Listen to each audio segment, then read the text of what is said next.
Yeah. I found myself spelling it with a T. Yeah. Many people do. I didn't mean to. So I'm very glad to be here and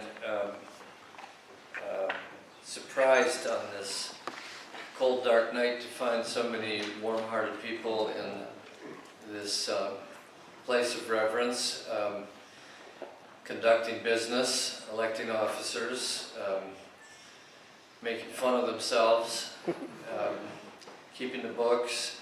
I have to tell you that the foundation on which the peace and justice movement is built is certainly not in Washington, D.C. As a matter of fact, the peace movement is distinguished by not even having a organizational bureaucracy.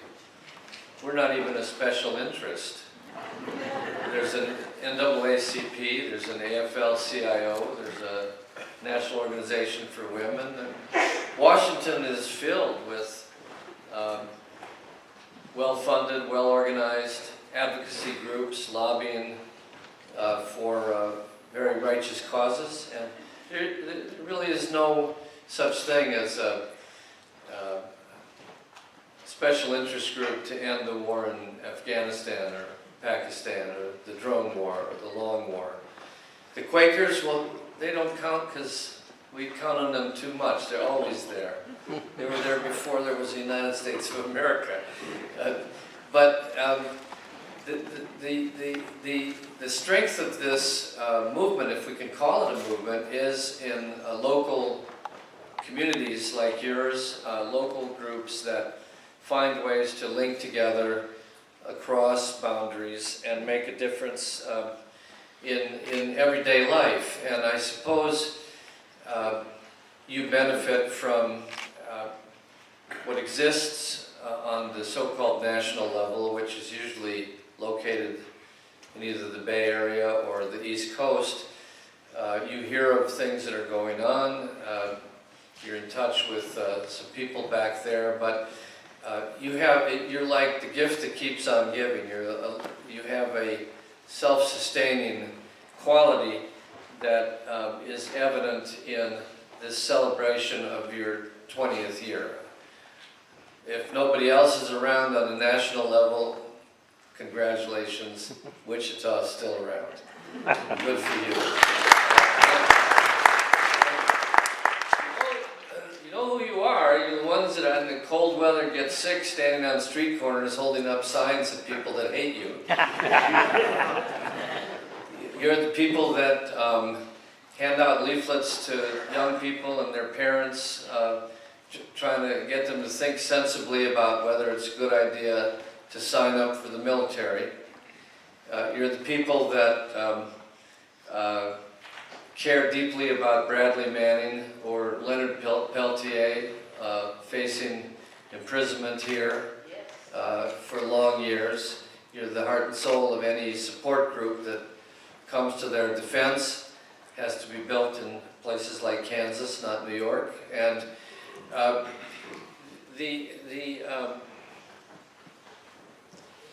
I could flatter you for a very long time, but I hope you get the point.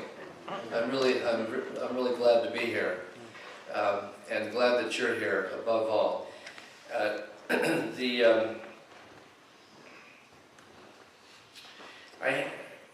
don't know what to say about Wichita. I guess my job is to listen and to spread the word. I operate a bulletin that comes out every week or two, and if you're kind enough, I'd like you to sign up as subscribers. You won't be bombarded with any advertisements or anything of that kind, but it's interesting. It's very grassroots. Over the past 5 or 10 years, I've collected emails in about 60 communities around the United States, but also in Canada and in Europe. And when I look at these emails, they constitute something like this group assembled here. But in all of these areas, and I'm sure that there are 1,000 local peace and justice groups like yourselves around the country. So let me start by asking if you would be kind enough to sign there. And I hesitate to say much because I'm just passing through, but a couple of things that made an indelible impression on me were I asked to go see the Planned Parenthood office and Dr. Tiller's facility today, and spoke to two brave young women at the door who were volunteers from Oklahoma City, and they were, it was amazing. It was a fortress, and they were bound to defend the cause and willing to do whatever it takes, and promised that the facility would open again, provide services in a few months. And I think the second impression that stuck with me, we're talking to some of the people in the Occupy movement here who have been trying to monitor and pressure your law enforcement agency to do something about the 5 shootings of people in the African American community in recent months, and the lack of any police accountability mechanism that has worked so far. That's hard work. And my overall impression, though, tell me if I'm wrong, is that there are a lot of people in Kansas don't actually believe that the 2012 election happened.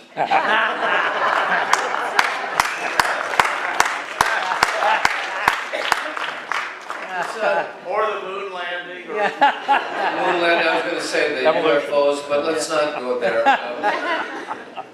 And so it puts you in a funny position. These people are not your enemy in any military sense, but I suppose many of you feel that you're living behind enemy lines, that you're like stranded here. Some of you are actually have worked your way into a certain measure of pride. You denounce people on the 2 coasts for not being really tough liberals or progressives because they don't live out here in the area of the beast and near the beast. I don't comment on either of you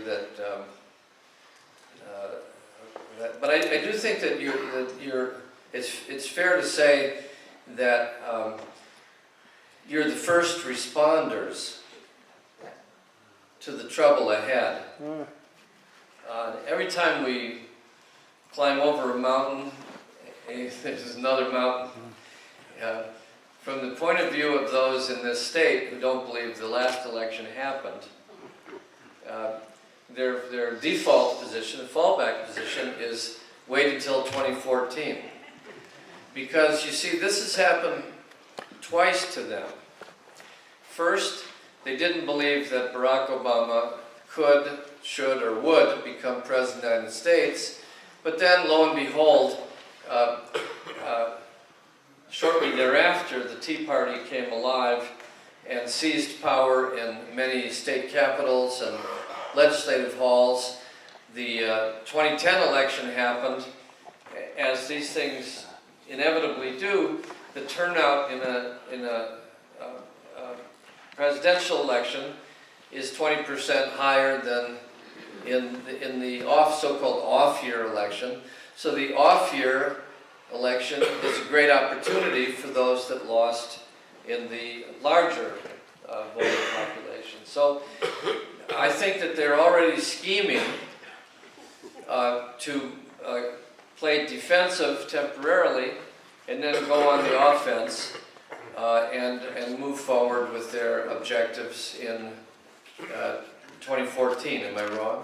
Who's even thinking ahead? Most people are obsessed with whether there's going to be a budget deal in 20 days. I'm already trying to think ahead to 2 years from now, wondering whether anybody will care as much to vote or turn out as they did in the presidential year, wondering whether the Koch brothers and the others centered in this state will see an opportunity to take advantage of low turnout, and who will run in 2014.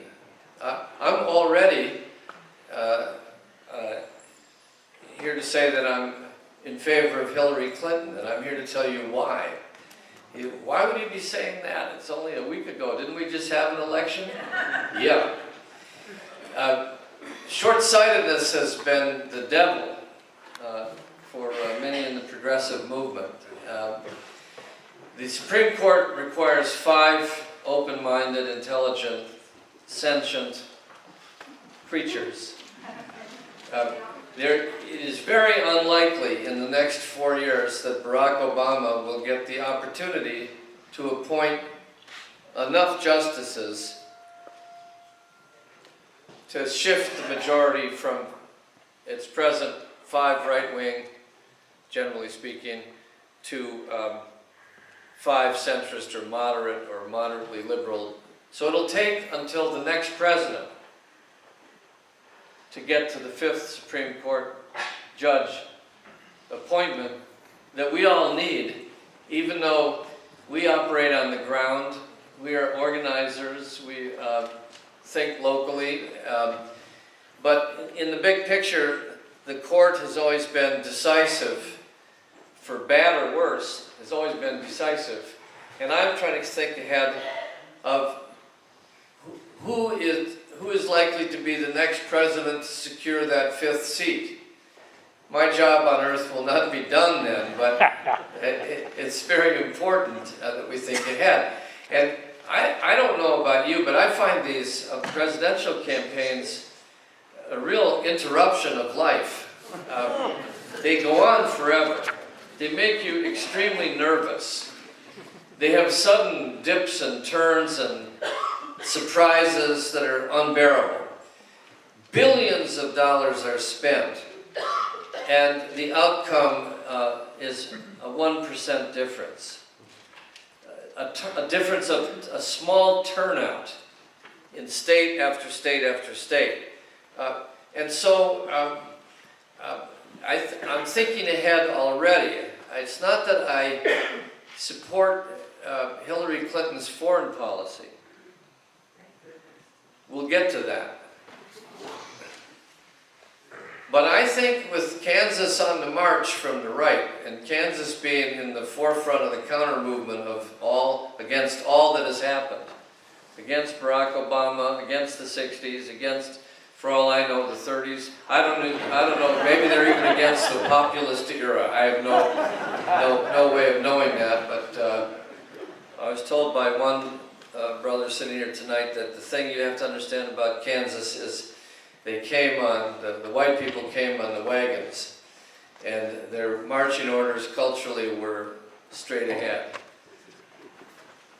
Follow orders, follow that. So if they think that way, maybe they are trying to repeal progressive history. But I know that they will be, they'll be back, and they can be beaten, and the Supreme Court can change hands. But I do think, as first responders, people in Kansas have a role to play, and you need to be alerting people like me who have communications machinery to warn us every day, every week, every month about what's coming from your State House, what's coming from your Secretary of State in the way of voter suppression. We need to know these things, not like 2 weeks before the next election in 4 years. We need to know now, and what can be done to give you help, demanding that our Justice Department do something about what's gone wrong with respect for the Constitution.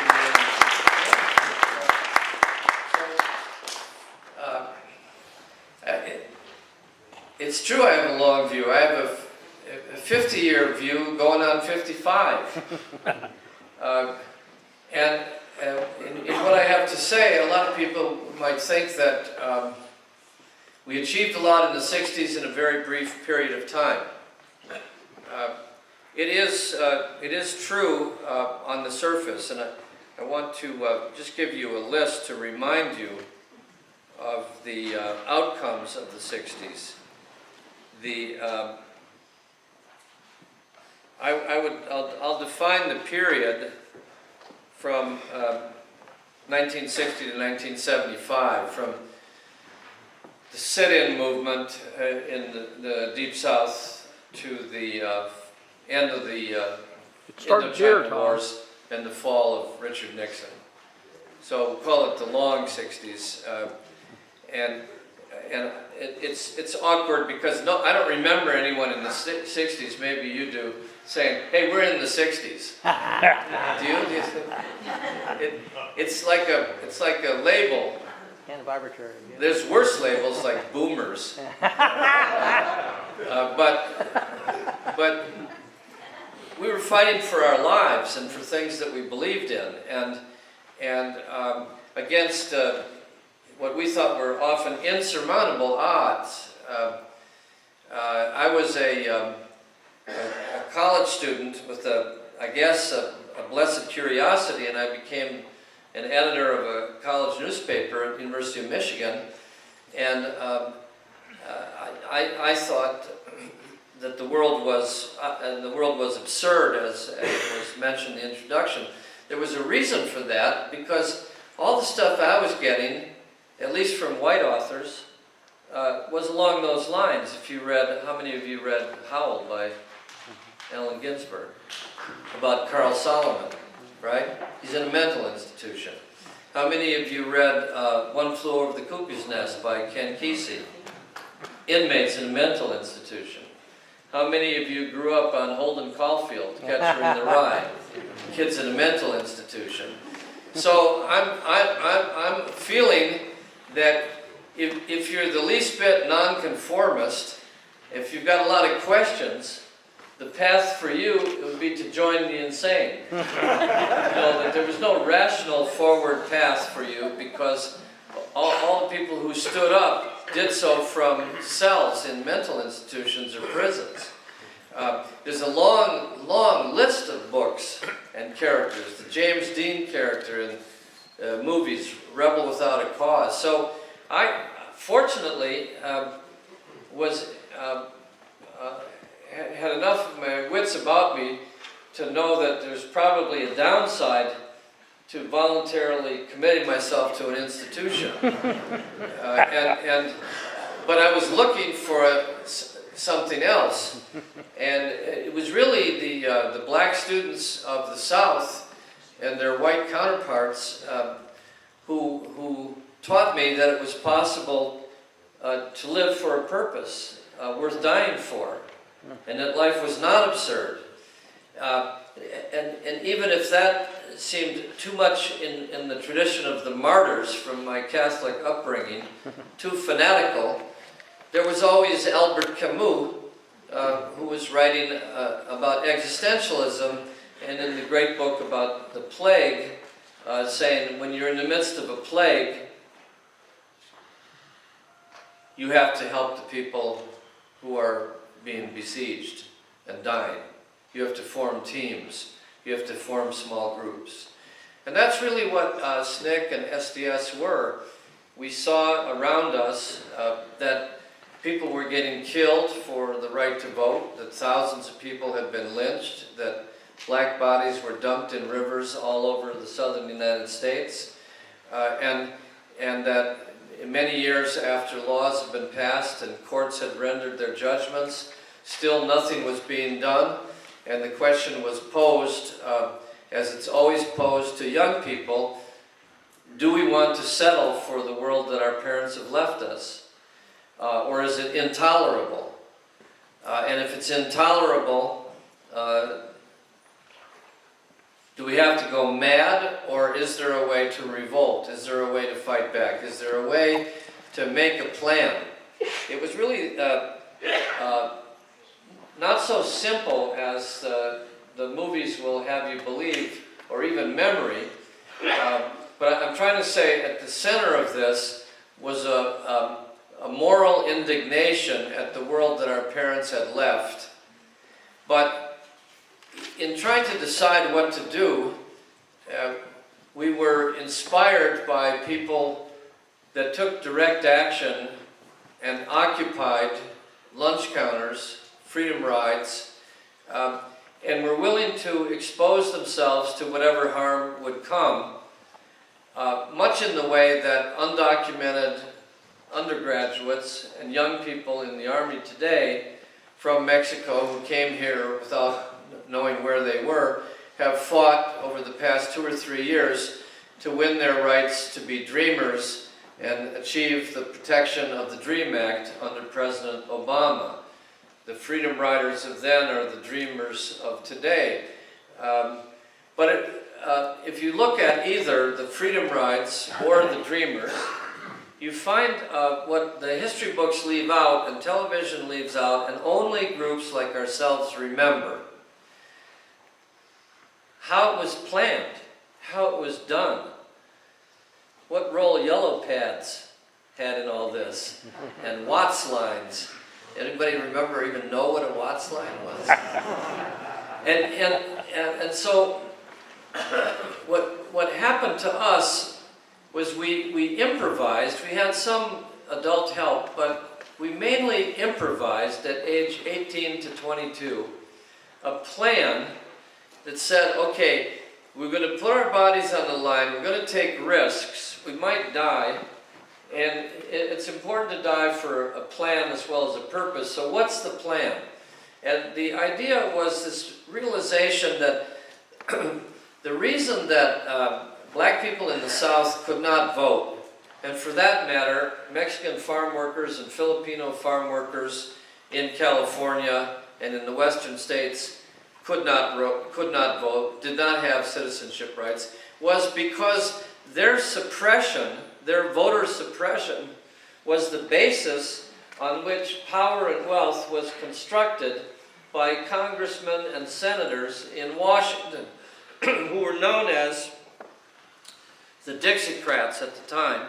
They would be known as the Tea Party today, perhaps the Blue Dogs thrown in. But their power rested on suppression. In other words, Senator Eastland could be the head of the Constitutional Committee of the U.S. Senate, or Stennis have an aircraft carrier named after him as chairman of the Senate Armed Services Committee, because 40% of the population in their state was unable to vote them out of office. And so the idea of fighting for the right to vote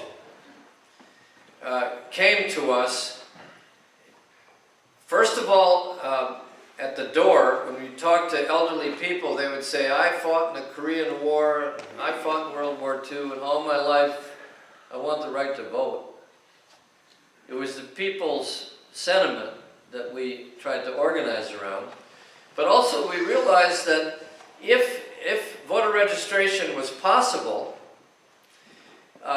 it would lead to the downfall of these rabid segregationists and militarists who were running the country on the basis of a disproportionate power based on racism from the halls of Congress. As I recall, something like 17 out of the 21 Senate committees were in the hands of white Southerners at the time. So we thought, we are cracking the iceberg. We're not just engaged in a moral protest, but our protest is going to change the way power is constituted in this country if we do this right. So we went from moral witness, Quaker style, nonviolent protest, to voter registration and community organizing. And there were debates and differences along the way about what came first, what was most important. A lot of it came down to what set of skills you personally had and where you fit. but it got debated as if it was the most important question on earth, whether voter registration was seducing you into becoming part of the system, or whether it was the way to crack open a century of Jim Crow and liberate African Americans and the rest of the United States, and on and on and on into the night. One thing that we're masters at when we're young is having all-night meetings, all-night discussions, and it never really got resolved, but there was a decision made actually by 16 people who had walked out of a meeting, a larger meeting, 16 people in, I believe it was Shaw University in Raleigh, and they decided to constitute themselves as this project, and they were going to, their goal was to fight Jim Crow door by door, county by county, only in the most oppressive and terrorized communities of the South for 5 years. That's as far as they could see ahead. Now you see why I started my discussion with the 5-year plan. It's not a Soviet idea. It's a Student Nonviolent Coordinating Committee idea. 5 years. I don't know why we said 5 years. I think that's enough to finally see who's still alive, what's been achieved, and go back to the drawing boards. It was that simple. We'll give this 5 years. And some of us are not going to come back. But we're going to do this for 5 years. And it's almost magical to believe what happened, which is that in 5 years, through death and destruction and bloodshed and bombs, the Voting Rights Act was achieved and signed by a president from the South who declared, "We shall overcome," at the signing.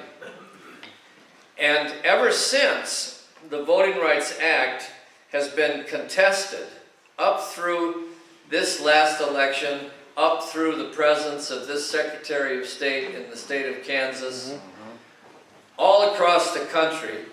And you saw the practical difference that having Barack Obama and Eric Holder at the Justice Department meant for the movement to fight against voter suppression, voter trickery, voter fraud, and a few judges were willing to rule out some of the most egregious cases of making it more difficult. Probably the most exciting thing I saw on election night, whenever it was that Obama gave that speech, was he made a mention of people being in those long lines. Did you not experience what it's like to have 1,000 people freezing, standing for the right to vote that all of us fought for 50 years ago and thought we'd won? Did it not occur to you that there must be something unconstitutional about imposing an 8-hour wait on people because the county clerk says there's not enough ballot boxes or not enough warm rooms to wait in? So when Obama said we're going to do something about that, that's the first tip. I think we should take the man at his word, and we really need to build on a voter movement to keep the Voter Rights Act from being struck down by this Supreme Court, which might happen any month, and to expand it to make it easier for all people to vote, because it's a right they require by human dignity, but also it's a strategy, because the more Americans vote, the more progressive the outcome. That's why the Republicans and some Democrats want fewer people to vote. They can only win by stealing elections or blocking the vote. So the broader the base of voting, the broader the base of all organizing for progressive change. And that came about back at the time, and it left an indelible impression on what I call the early generation of the 60s that wrote the Port Huron Statement. This was, remember, this is before the murder of John Kennedy and Dr. King and Robert Kennedy and Malcolm X, Medgar Evers, and the list goes on. But It was at a time when no one really raised us to believe that our president could have his brains blown out. This was before Betty Friedan's book and the formation of National Organization for Women. This was just before the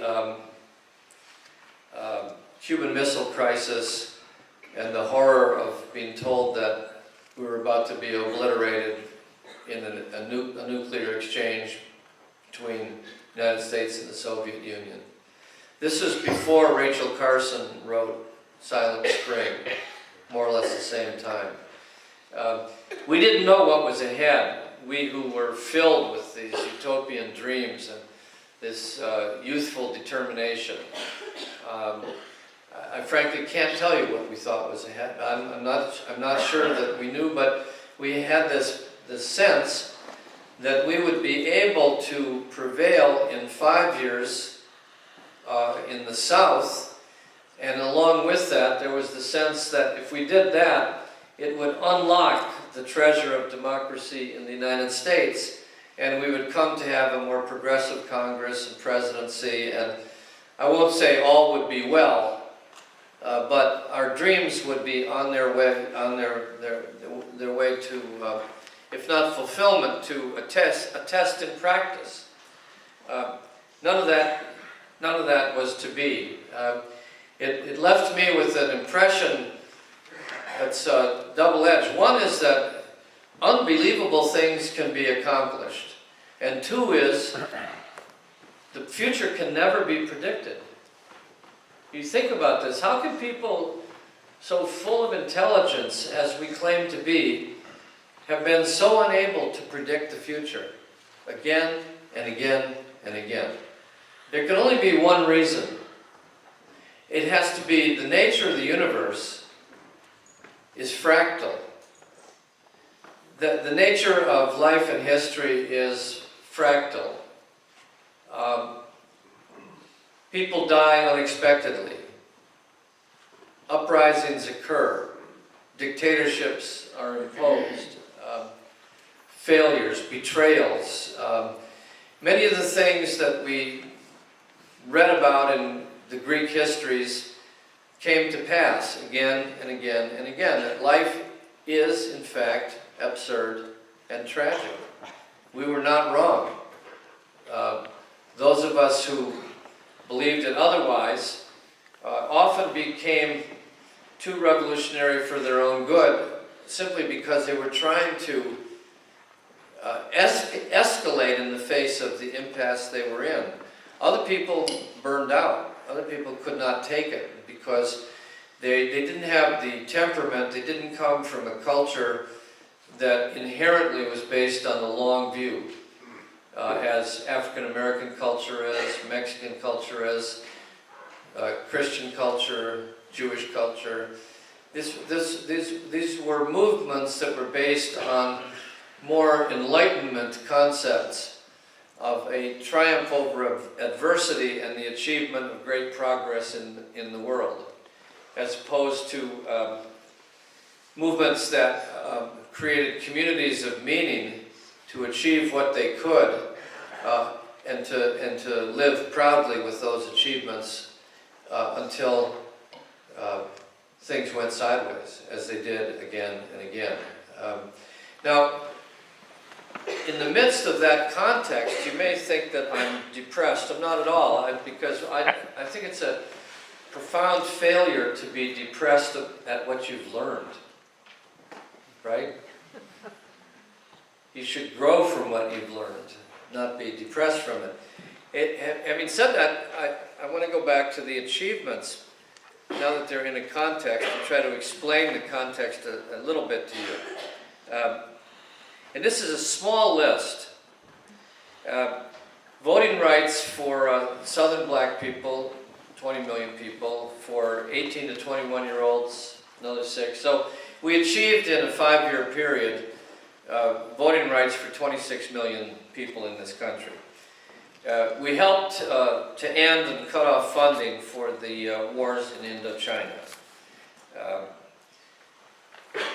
the compulsory military draft. I don't know if any of you gentlemen remember that. I don't wish that on anyone. You can't imagine how that gets your attention.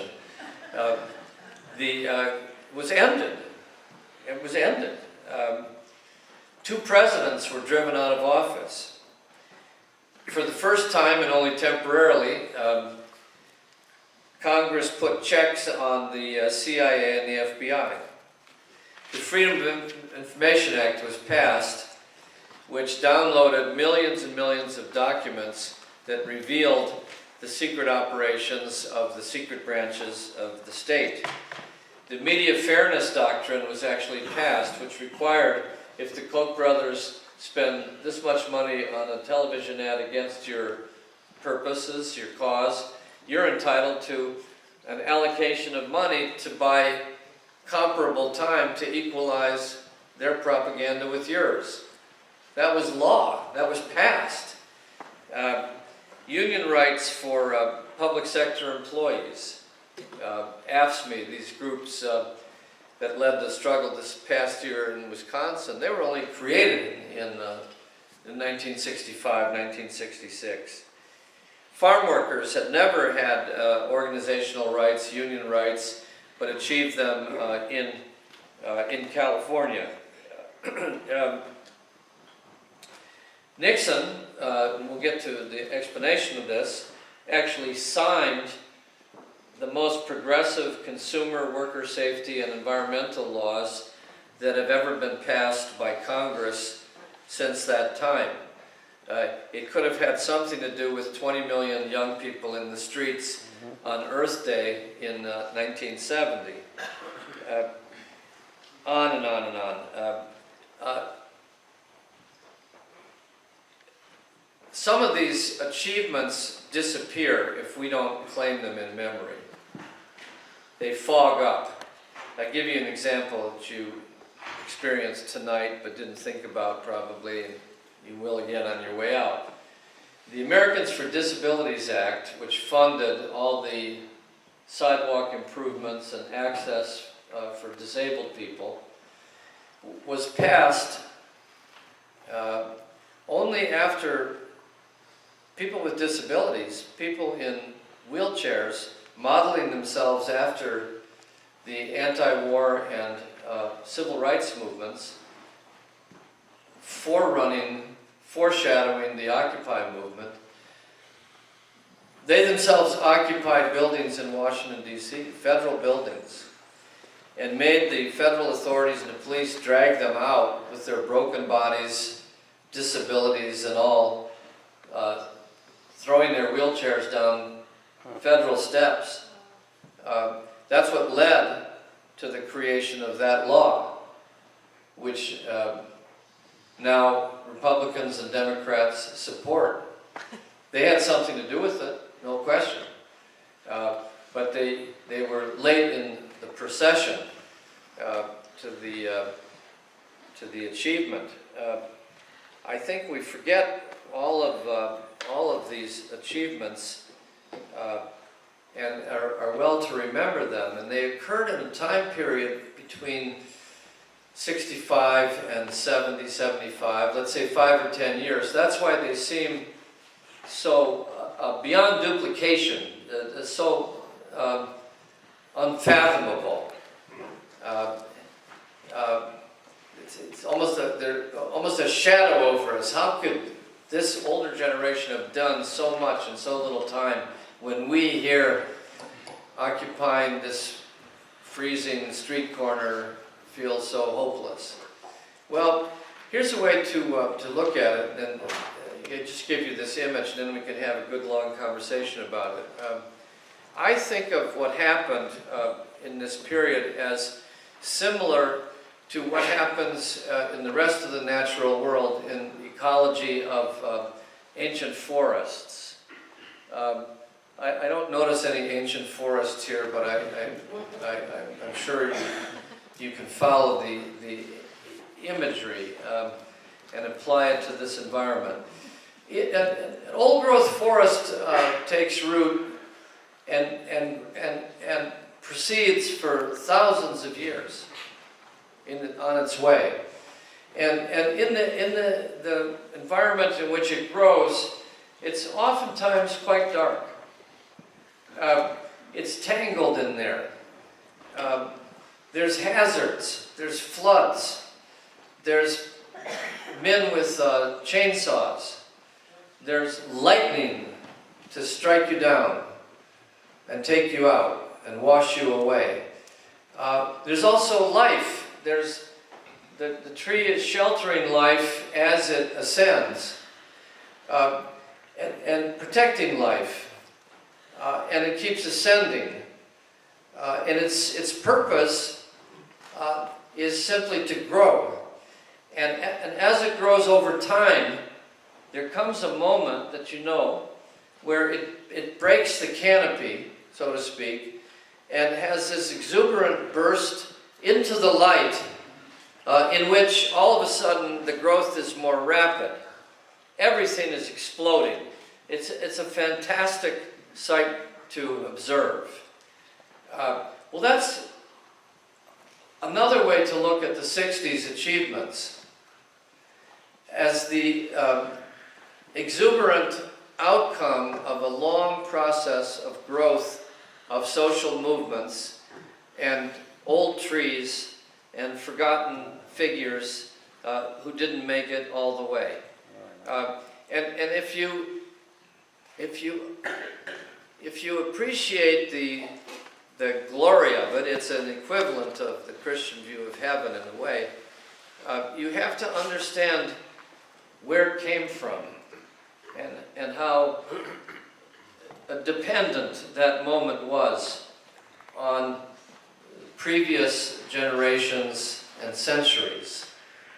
And if you see the 60s that way, and even if you add your own growth spurts to it, if put in a nice branch there for Barack Obama, everything that has grown in the past 20 or 30 years has come from a long, long struggle that is in danger of being forgotten before it takes the energy and the fuel which it has received over that long period of time, and then it bursts.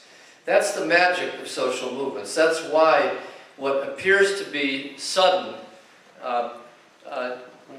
is maybe satisfying, but it doesn't leave us with the deep ecological and social and cultural understanding of where it came from. I was blessed, and many of you were blessed to experience those bursts. And if we're lucky, we'll experience them again and again. But if we have appreciation for the roots from which we came, it gives you a measure of wisdom that can see you through really, really difficult times, in addition to the ecstasy that we sometimes are blessed to experience. That's the way that I look at it. And I think that the point to add here is that there are people who are trying to make us forget these achievements. And there are also people who are perhaps trying to glorify them the way Catholics glorify the saints. I remember I was raised on the saints, and I learned very quickly I couldn't be like them. I simply had to surrender to the priests, and then maybe someday I would be appointed. It was a strange concept of the saint. But there is a legacy to remember and learn from, not to glorify, but to respect. Not ancestor worship, but respect. And from that can come this learning. And we have to understand that there are people that want us to again and again start from nothing and have no wisdom from the past. The point about this is that the satisfaction is elusive. Do you ever have this feeling like you're really relieved and excited on election night when Obama won, and then the next day you begin to feel depressed again? What is that? what is it about that energy, up and down, up and down? I think it's, yeah, but reality also includes the ecstasy that you just experienced. You fought a fight, you won. So I think the key here is this. This is my confessional. You have to understand social change as a process that is inherently blurred, and I don't mean to use the word improperly, compromised in its nature. It's not like the idea of ascending through contradictions to heaven or to communism, to a plateau. It's more like the moment of achievement comes at a great price and is immediately followed by a counterattack that threatens the achievement. And the achievement may take years to play out in everyday life. This is because we live in a divided society, we live in a democracy. It's difficult to have one's way at any time, and I'm sure that the power elite feels the same way. But I was raised, I guess, as a nonconformist. How many of you were raised in this manner? So your dissident tendencies started in childhood, or you were trouble in the classroom or in the pews or something like that. Some of you went straight and narrow and then had an awakening and became a troublemaker ever since and have been going to jail to prove it. But I think most people start with this disposition. And in psychology, child psychology, they call it the ODD. What is it? The oppositional defiance disorder. I hate that because it depoliticizes it. Like the Russian Revolution, I guess, was an oppositional defiance disorder manifestation. Where were the politics? What were the ideas? What was it? Just acting out of some troubled personality? I would like to put some meaning into oppositional defiance disorder. I think that I had it from an early age. I talked back to the priests and nuns. I got slapped around. I had a dictatorial dad. I don't know what it was. It was just me. I was curious, and the world was resistant to my curiosity, so I was oppositional. How many of you grew up oppositional? Lordy. In a while, after a period of time, you make an adjustment to being a kind of a misfit. You're an oppositional personality. And you need that to fortify the outrageous positions that you take on social questions. You had to be kind of ODD to be the only white person in the Deep South to say that civil rights was a good idea. You had to have some ODD to be in Vietnam in the trenches and refuse an order from your commander where you thought that your butt would be shot off if you followed the order. It's that simple.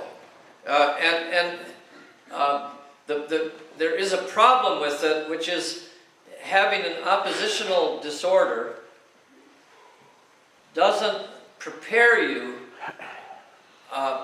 for winning over your neighbors through logic and persuasion.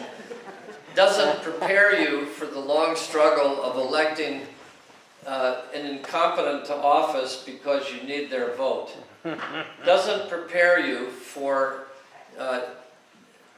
dealing with the heart of the problem in Kansas. Prepares you more to leave, get out, go away. And so what I've learned, because I'm the only one living, I think, except for Blessed John Lewis, who has spent 50 years in social movements and 20 years in electoral politics. This man here in front of you, raving at you, was actually elected 7 out of 12 times. And I ran some mad races. Talk about oppositional. I was about as oppositional as it gets, but I won. And I found out that when I won, I had to work with my enemies. Now they're my colleagues. Now they're the ladies and gentlemen of the chamber. Now they're my esteemed friends. And you know, I learned some things I had not learned as an oppositional personality, like not all good ideas came out of my mind. Sometimes other people had ideas. They called them amendments. For me to get their vote on my idea, I had to accept theirs. And I had to draw fine lines between which amendments I could accept and which were absolutely abhorrent to me. And so I became less oppositional in everyday life, which in our political culture gets you branded often as a person who's mellowed out, right? Or sold out. But the choice should not be being permanently oppositional to everything and selling out. In everyday life, we have to fight for what we believe in most strongly and make accommodations with our neighbors. Or make accommodations when we know we can't win. Or go back to the drawing boards when we learn something from our opponent that had never even occurred to us.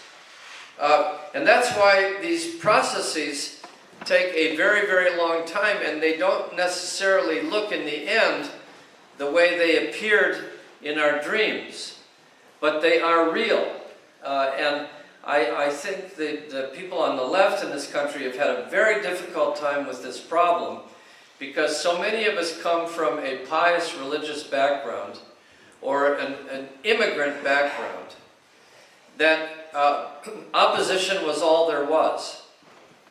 And those days are long over. The 60s made an end to that. We opened closed elements of a system, and now it's hard to know what's outside and what's inside that system. However, life requires better pay, union protection, air you can breathe, water you can drink, and those fights for the Clean Air Act or for voting rights or anything in between, those fights are very limited in their achievements, but without them, our children would be dying at a faster rate of asthma. And so keeping a focus on the human dimension, I think may help you appreciate what I think of as the only achievement that's possible, and it's radical reform. Revolution is to be dreamed of. Total reform is to be rejected. Radical reform is to be actually debated and defined and embraced when you're sure you see it and held on to as a legacy for years to come. One criteria of radical reform is how much is the other side against it? 2 is, do any people without power get power as a result of it?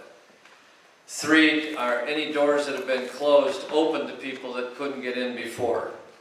And finally, are there any material benefits, like a little more money in your pocket or a Social Security check?